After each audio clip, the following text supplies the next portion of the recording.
Eh bien bonjour à tous, ici Tony de Road to Successful pour le développement d'une nouvelle petite thématique. Et aujourd'hui très chers amis, j'aimerais vous dire que vous avez un énorme potentiel. Et si nous sommes beaucoup et nombreux à avoir du potentiel, nous ne sommes que très peu à nous le révéler et à l'exploiter. C'est pourquoi nous verrons juste après la courte vidéo introductive comment développer notre plein potentiel.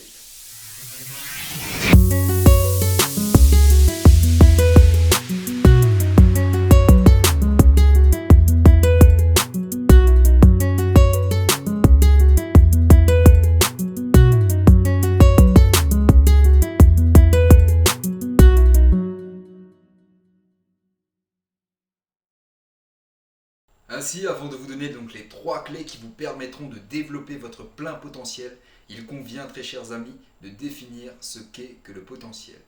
Ainsi, le potentiel, c'est l'anticipation de sa capacité ou de la capacité d'une personne à pouvoir entreprendre une action ou un projet. C'est en résumé avoir assez de confiance en soi pour pouvoir savoir que l'on est capable d'entreprendre tel ou tel projet, telle ou telle action. Ainsi, si le potentiel est la capacité à savoir que l'on est apte et capable de réaliser tel ou tel projet, telle ou telle action, comment dès lors développer son plein potentiel? Le premier des conseils pour développer son plein potentiel, c'est d'être passionné et d'aimer ce que nous faisons. En effet, nous ne pourrons jamais développer notre plein potentiel en étant contraints d'effectuer une tâche ou une action. Nous développerons toujours notre plein potentiel et l'ensemble de nos capacités en aimant ce que nous faisons et en aimant notre métier ou notre art. Ainsi, le deuxième de mes conseils pour que vous puissiez développer votre plein potentiel serait donc de travailler et surtout de répéter les mêmes gammes et les mêmes actions afin de prendre confiance en ce que nous faisons et en ce que nous pouvons faire. En effet, lorsque nous nous lançons dans une activité, nous n'avons pas tout à fait confiance en ce que nous faisons dès les premiers débuts. Cependant, nous prenons confiance en nous à force de répéter le travail que nous avons à faire et à force de nous accoutumer à ce que nous faisons.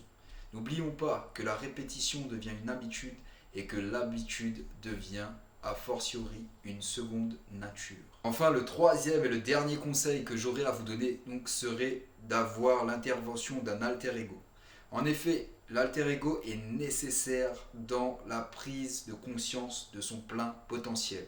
Car en effet, il nous est souvent besoin d'une personne qui nous révèle que nous avons un potentiel dans tel ou tel domaine pour que nous puissions prendre confiance enfin en nous et nous lancer corps et âme dans le développement de ce potentiel. Ainsi, si nous n'avons pas d'alter ego pour nous permettre donc de développer notre plein potentiel, nous pouvons nous reposer donc sur le travail et la répétition. Mais si nous n'en avons pas, il ne signifie pas que nous ne pouvons pas être à l'initiative du développement du plein potentiel d'une personne. N'oublions pas qu'il ne suffit que de très peu de choses pour qu'une personne puisse prendre conscience de son plein potentiel.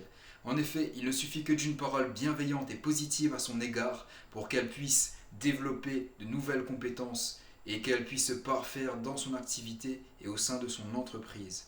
N'oublions pas que nous avons un énorme rôle à jouer en tant qu'alter ego dans la réussite d'autrui, car nos paroles peuvent soit être de véritables poisons, soit être de véritables bénéfices pour cette dite personne. Ainsi, très chers amis, c'est sur ces 3 conseils que j'aimerais vous laisser afin que vous puissiez tenter de développer votre plein potentiel.